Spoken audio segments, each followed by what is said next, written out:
அனைவருக்கும் வணக்கம். நான் ராம்குமார், இந்திய சுயராட்சி கட்சி தலைவர் பேசுகிறேன்.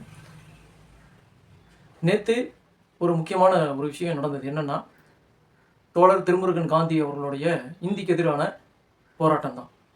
அவர் ரயில்வே ஸ்டேஷனில் நின்று தனி மனிதனாக நின்று ஓங்கி குரல் ஒலித்து இந்திக்கு எதிரான போராட்டத்தை மிக கடுமையாக செஞ்சிருக்கார். நான் பாராட்டுதல்களை தெரிவித்துக் கொள்கிறேன்.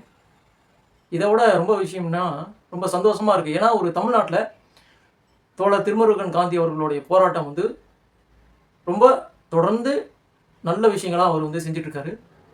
இவருக்கு என்னுடைய வரவேற்பை தெரிவித்துக் கொள்கிறேன். இந்தியாவில் அந்தந்த மாநிலத்திற்கென்று ஒரு சராசரியான இடஒதுக்கீடை மத்திய அரசாங்கம் செய்ய மாட்டேங்குது.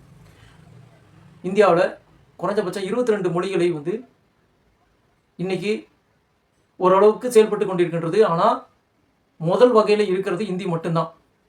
இந்தி படித்தவனுக்கு மட்டும்தான் வேலை அப்படிங்கிற ஒரு எழுதப்படாத சட்டம் இந்தியாவில் தொடர்கதையாக இருந்து கொண்டிருக்கின்றது.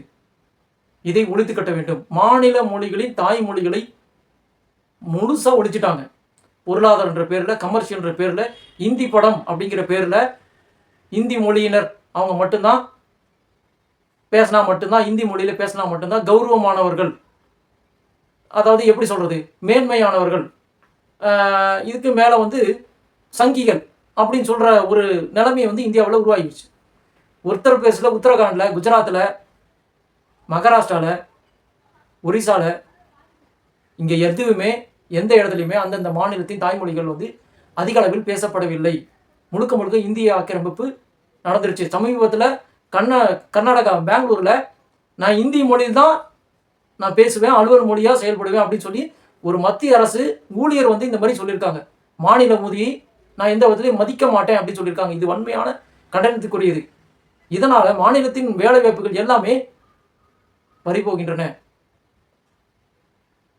அதனால தான் மாநில இடஒதுக்கீடு அப்படிங்கிறது கட்டாயமாக கொண்டு வர வேண்டும் அப்படிங்கிறத இன்னைக்கு நான் வலியுறுத்தல் செய்கிறேன். இல்லைனா இந்த மாதிரி போராட்டங்கள் இந்தியாவில் தவிர்க்க முடியாதாகிரும். மத்திய அரசாங்கத்துக்கு மிகப்பெரிய ஒரு நெருக்கடியான சூழ்நிலை அப்படின்னு சொல்கிறத விட இவங்களுடைய தகுடுதத்தம், தில்லுமுள்ளுகள், அயோக்கியத்தனங்கள் எல்லாமே வெட்டு வெளிச்சமாயிடும். ஆல்ரெடி தமிழ்நாட்டில் 1960லேருந்தே இவங்களுடைய தகுடுதத்தங்கள் எல்லாமே வெட்ட வெளிச்சமாயிடுச்சு.